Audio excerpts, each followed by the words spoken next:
반갑습니다. 오늘은 사랑의 선지자 호세아라는 제목으로 호세아서에 대해서 한번 살펴보고자 원합니다. 호세아 선지자는요, 여호와께서 구원하신다라고 하는 뜻을 가지고 있습니다. 그리고 BC 750년경부터 725년까지 사역을 한 것으로 보입니다. 북이스라엘 지역을 향해서 예언을 했습니다. 동시대에 있던 그 상황을 살펴보자면요. 여로보암 왕 2세가 통치하던 시기였고 함께 활동하던 선지자로는 요나 선지자, 아모스 선지자가 있습니다. 아모스 선지자가 사회적인 측면에서 이스라엘 백성들의 어떤 범죄에 대해서 지적했다면 호세아 선지자는 신앙적인 측면에서 이야기하고 있습니다. 호세아 선지자의 사역은 다른 선지자들과 비교해 볼 때 조금 다른 점을 가지고 있습니다. 그것은 하나님의 말씀을 선포하는 것과 동시에 그 말씀의 샘플 또는 그 말씀의 모델이 되라라고 하는 명령입니다. 호세아서 1장과 3장을 살펴보면 음란한 여인 고멜을 사랑하여서 그 여인을 아내로 맞으라 결혼하라 라고 하는 명령을 듣습니다. 성경은 호세아가 결혼한 이후에 음란한 자녀 3명을 낳았다. 고멜이 3명의 자녀를 낳았다라고 기록하고 있습니다. 학자들은 이 자녀들이 호세아의 자녀가 아니라고 언급합니다. 즉, 밖에서 호세아의 아내가 음란한 행위를 통해서 낳은 자녀들이라고 설명하고 있습니다. 호세아는 한 명 한 명 그 자녀들이 나올 때마다 하나님의 마음, 이스라엘을 향한 하나님의 심판의 메시지를 전했습니다. 나중에 급기야는 집을 떠나버린 고멜을 다시 찾아가서 맞아들이라라고 하는 명령에 순종하게 됩니다. 학자들은 호세아가 처음 장가를 들 때 나이가 약 20세 전으로 보고 있는데요. 자, 그렇다면 왜 하나님께서는 이렇게 신앙이 좋은 호세아 선지자를 음란한 여인과 결혼하라고 명령하셨을까요? 그것은 호세아의 결혼 생활을 통해 하나님과 이스라엘의 관계를 나타내기 위함이었습니다. 즉, 이스라엘은 하나님 앞에서 한없이 범죄한 고멜과도 같은 민족이었고, 하나님은 그런 고멜을 계속 사랑했던 호세아처럼 이스라엘을 향하여 하염없이 사랑하고 있는 그런 모습을 보여주는 것이죠. 호세아의 삶 자체가 하나님의 마음을 담은 보이는 설교였습니다. 자, 그렇다면 호세아 선지서의 구조를 한번 보면요. 호세아의 결혼을 통한 메시지가 1장부터 3장까지 나옵니다. 4장부터 10장까지는 이스라엘 향한 심판이 기록되고요. 11장에서 14장까지는 회복시키시는 하나님에 대한 메시지가 나오고 있습니다. 저희들이 한번 시대적인 구조를 살펴보자면요. 여로보암 왕 2세는 솔로몬 시대 이후로 굉장히 나라를 부강하게 했던 그런 왕이었습니다. 하나님을 경외하고 섬겨야 할 왕과 지배층은 서로 결탁을 했고요. 그래서 백성들을 억압하고 착취하였습니다. 법관들도 판결을 굽게 하였다라고 하는 기록이 호세아서에 남아 있습니다. 부유한 자들도 여름 별장과 겨울 별장을 만들어 놓고 음주, 가무에 빠져 있었습니다. 그 결과 이스라엘은 빈부격차가 굉장히 심했던 나라입니다. 앞에 화면을 보시면 이제 남유다 왕국의 왕들의 목록과 북이스라엘의 왕들의 목록이 기록이 되어 있습니다. 북이스라엘의 다윗 왕조 가운데 네 명의 다윗의 후손들이 왕으로 이렇게 통치했던 시기가 나와 있고요. 그와 반면에 북이스라엘의 왕조를 살펴보면 일곱 명의 왕이 바뀝니다. 그런데 왕조가 네 번이나 바뀐다는 사실을 알 수 있습니다. 붉은색 글자로 표기된 부분은 다른 왕조가 일어났다는 사실을 언급하고 있습니다. 이렇게 계속해서 쿠데타가 반복되는 가운데 이스라엘은 계속해서 타락했고 결국 BC 722년경에는 아수르 제국에 의해서 멸망하게 되는 것이죠. 이와 같은 사실을 종합해 볼 때 이스라엘이 국가적으로, 사회적으로, 종교적인 측면에서 총체적으로 악을 행했다는 사실을 알려줍니다. 이러한 위기 가운데 하나님께서 호세아 선지자에게 어떤 말씀을 주셨는가? 오늘 그것을 저희들이 살펴보고자 하는데요. 특별히 6장에 집중해서 살펴보고자 합니다. 오늘 말씀을 미리 보자면 우리의 마음의 우상을 내려놓아야 하겠고요. 두 번째는 여호와를 아는 지식을 가져야 합니다. 세 번째, 우리는 인애를 회복해야 합니다. 마음의 우상과 하나님을 아는 지식과 인애. 마음의 우상을 내려놓고 하나님을 아는 지식을 가지고 인애를 회복하라. 이것이 오늘 본문의 메시지입니다. 하나씩 살펴보겠습니다. 첫째, 우리는 마음의 우상을 내려놓아야 합니다. 오늘 본문 호세아 6장 1절 말씀을 읽어보겠습니다. 오라 우리가 여호와께로 돌아가자. 여호와께서 우리를 찌르셨으나 도로 낫게 하실 것이요 우리를 치셨으나 싸매어 주실 것임이라 라고 했습니다. 이스라엘 백성들은 어, 여호와 하나님이 아닌 다른 어떤 것에 빠져 있다는 사실을 알려줍니다. 특별히 북이스라엘 백성들은 가나안의 토착신이었던 바알신에 빠져 있었습니다. 바알신이란 원래 농사를 짓고 사는 가나안 원주민들이 섬기던 그런 신이었습니다. 폭풍의 신이다라고 하는 별명을 가지고 있었고요. 아세라라고 하는 신과 성적인 결합이 있을 때 땅 위에 비를 내린다고 알려준 풍요와 다산의 신입니다.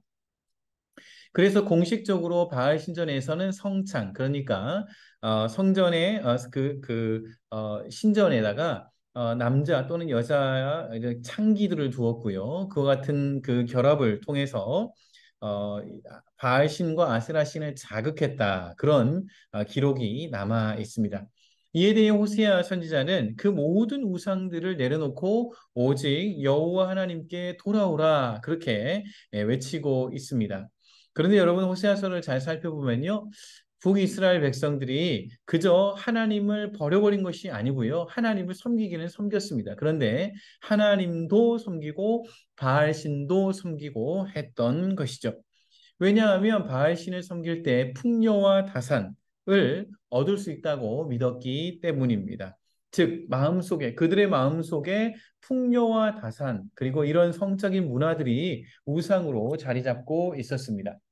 자, 이런 모습들은 현대를 살아가는 그리스도인들에게도 참 많이 발견이 됩니다.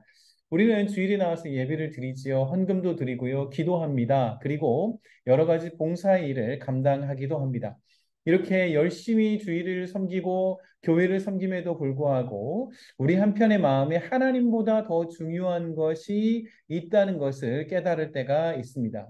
평소에는 잘 나오지 않지만 중요한 선택과 결정의 순간에 그것이 그 우상이 떠오르게 되는 것이죠.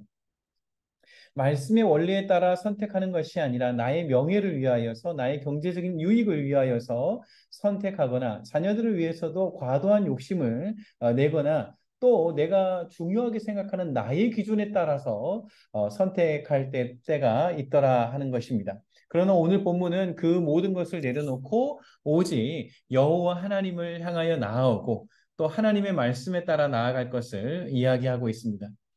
우리는 자주 맞느냐 틀리느냐 이 두 가지만 가지고 생각할 때가 있습니다. 그러나 고신대학교 총장을 지내셨던 전광식 교수님, 이 교수님이 한번 강연에서 참 중요한 인사이트를 전한 적이 있었는데요. 우리는 맞느냐 틀리느냐만 생각하는데 한 걸음 더 나아가서 다른 것을 생각해야 한다는 것입니다. 즉 충분한가 불충분한가. 우리는 정말 충분히 말씀에서 언급하고 있는 그 신앙의 길을 걸어가고 있는가, 하나님께서 말씀하시는 그 신앙의 길을 걸어가고 있는가 점검해 보아야 한다는 것이죠. 여러분, 교묘하게 내 욕심과 야망을 신앙에 섞어서 믿을 수는 없습니다. 여러분, 돈과 하나님을 겸하여 섬길 수 없는 것처럼 나의 야망과 나의 욕심과 하나님을 겸하여 섬길 수 없습니다. 그러므로 우리는 마음의 우상을 내려놓아야 하겠습니다.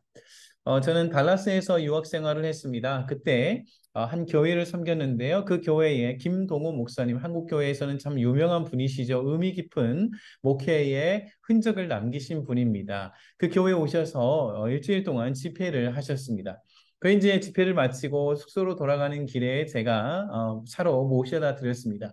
참 기회는 이때다. 참 대가를 만났는데 평소에 여쭤보고 싶은 질문이 있었어요. 목사님, 저는 이제 목회를 시작하는 그런 젊은 목회자입니다.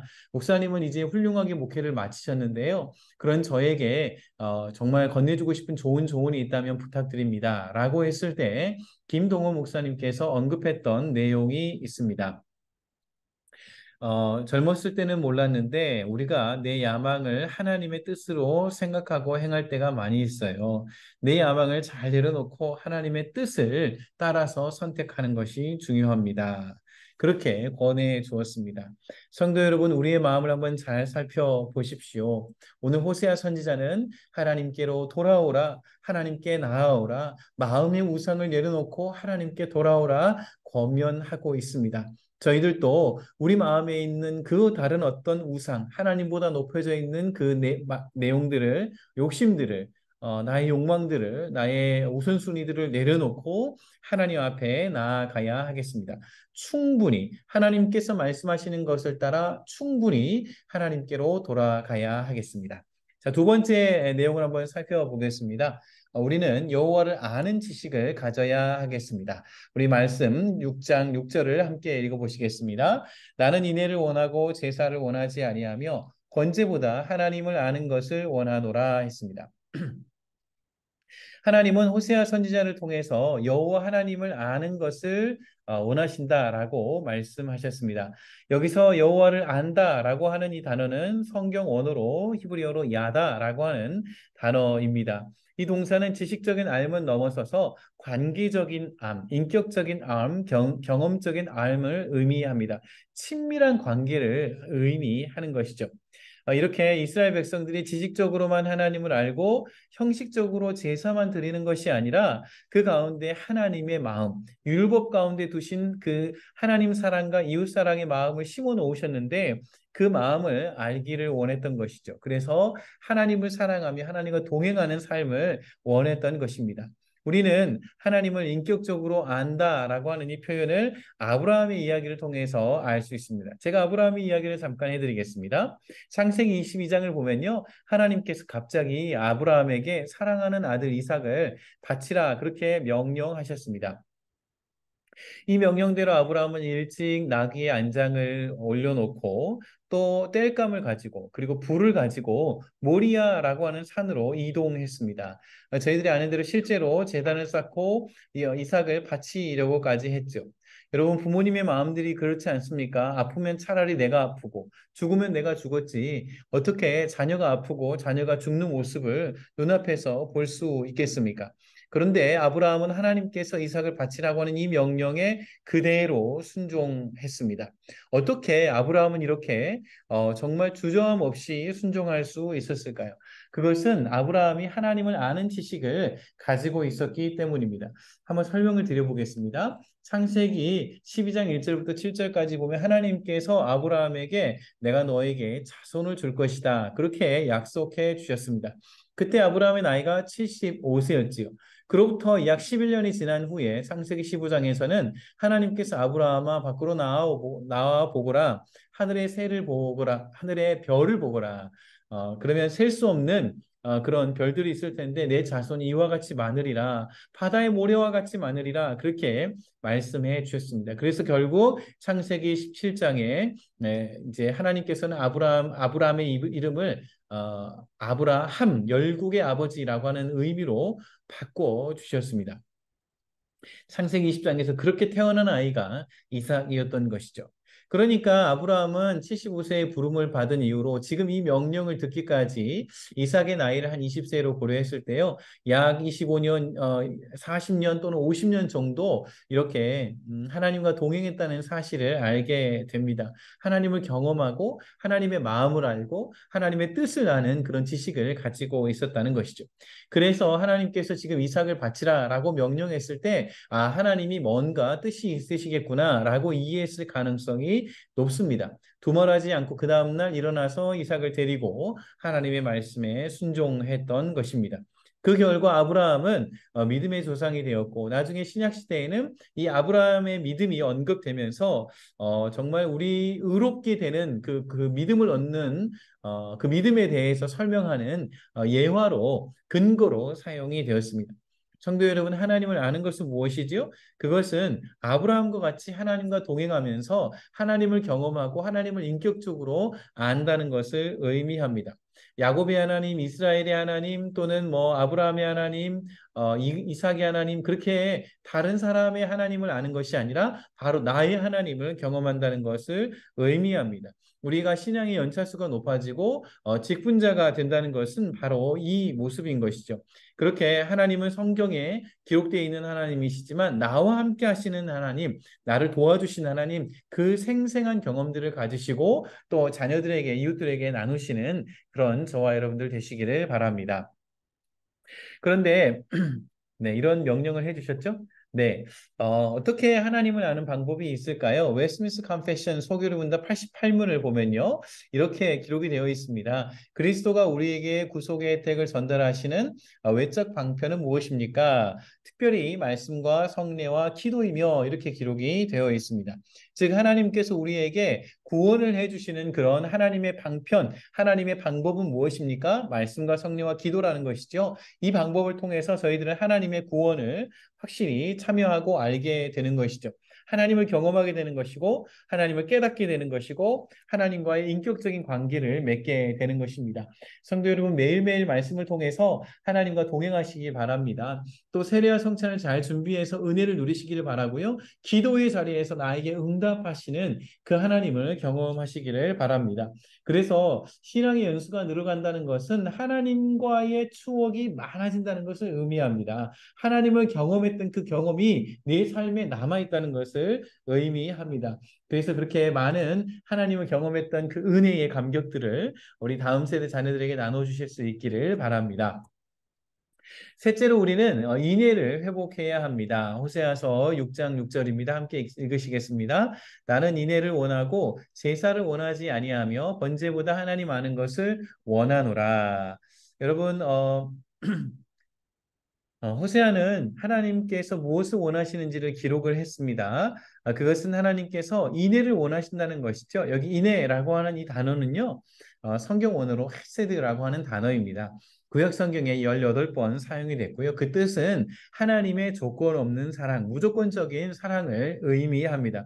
여기서 나오는 인애는 사람 사이에 행해야 할 그 하나님의 사랑을 사람 사이에서도 적용하라 그런 뜻을 가지고 있는 것이죠.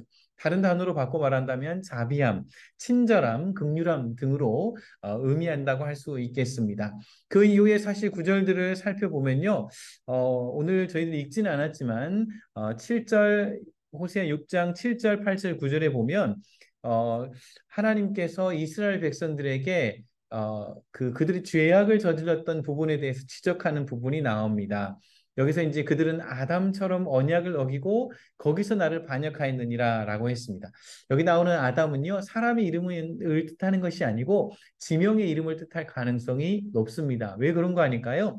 8절, 9절에도 하나님께서 어떤 그들이 이스라엘 백성들이 지었던 죄악을 언급하는데 어떤 장소를 언급하세요. 길르앗에서 그리고 세겜에서 이스라엘 백성들이 행했던 그런 죄악들을 지적하십니다.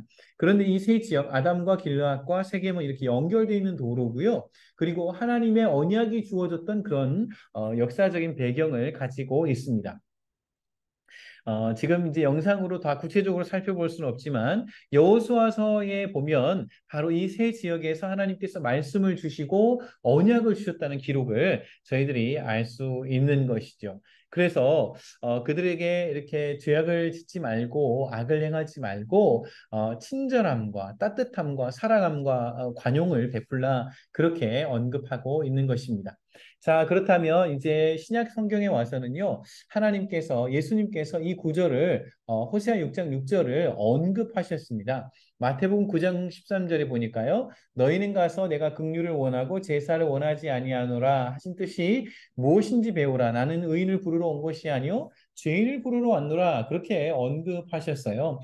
이제 신약의 구절에서는 긍휼이라고 하는 단어로 번역이 됐습니다. 그리고 이제 마태복음 12장 7절에서도 나는 자비를 원하고 제사를 원하지 아니하노라 했습니다. 이 구절에서는 자비라고 하는 단어로 번역이 되었습니다. 그러니까 인애 그리고 긍휼 그리고 자비 이 세 단어는 사실 같은 의미를 가지고 있는 것이죠. 하나님께서는 하나님을 사랑하고 뿐만 아니라 사람들에게도 이런 따뜻한 사랑을 베풀라 그렇게 명령하셨던 것이죠. 제가 수년 전에 한국에서 상을 받은 어떤 기독교 기관에서 상을 이렇게 수여했는데요. 그때 상을 받았던 교회 명단을 가지고 왔습니다. 이 교회들은요, 여러 가지 다양한 분야에서 이웃을 사랑하는데 열심히 했던 그런 교회들이고 그 기독교 기관에서 상을 주었습니다.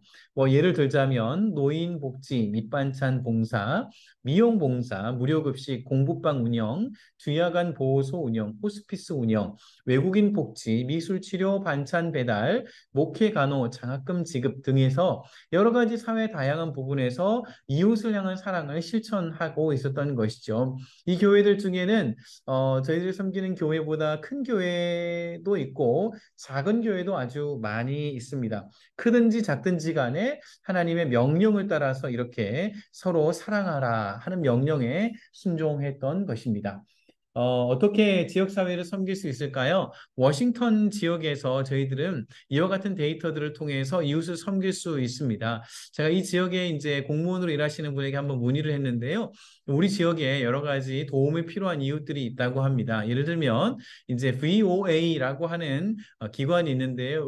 Ukraine Refugee Families에서 우크라이나 전쟁과 관련해서 이제 난민들이 들어와 있어서 그들에게 도움이 필요하다고 합니다. 그 외에도 이제 유스 앤 영어덜트를 돕는 곳이 있는데 다소 이제 문화적인 문제가 있는 부분은 있습니다만 또 이렇게 길을 찾지 못하는 유스라든지 영어덜트들도 도움을 필요로 한다고 하고요. 푸드뱅크를 운영하는 기관도 있고 빌딩 메인테넌스를 섬기는 기관들도 있다고 합니다. 여러분 저희들이 하나님을 사랑하고 그리고 오늘 이 말씀을 따라서 마음의 우상을 내려놓고 여호와를 사랑하고 이웃을 사랑하라 그런 메시지가 진행되는데요.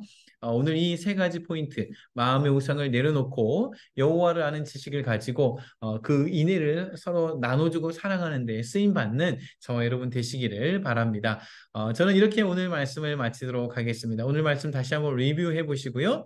다음 선지서에서 만나도록 하겠습니다. 감사합니다.